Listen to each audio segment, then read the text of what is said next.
Hello বন্ধুরা, আজকে আমি মাছের মাথা দিয়ে পুঁইশাক কুমড়ো রান্না করছি।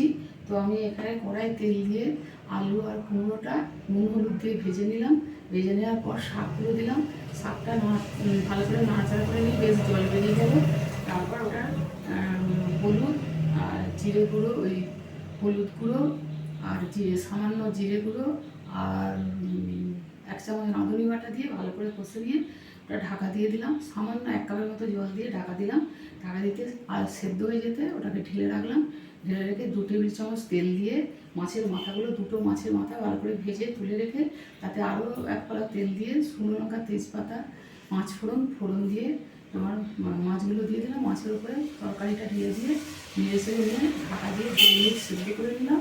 তারপরে 2 চামচ কালো সর্ষে বাটা জলে গুলে দিয়ে ভালো করে নেড়ে চেড়ে নিয়ে 2 চামচ চিনি দিয়ে স্বাদ মতো লবণ দিয়ে ভালো করে নেড়ে চেড়ে ঢাকা দিয়ে আরও 1.5 মিনিটের মতো আরও ফুটিয়ে নিলাম। ফুটিয়ে নামিয়ে নিলাম। তৈরি হয়ে গেল মাছের মাথা দিয়ে কুমড়ো পুঁই শাক।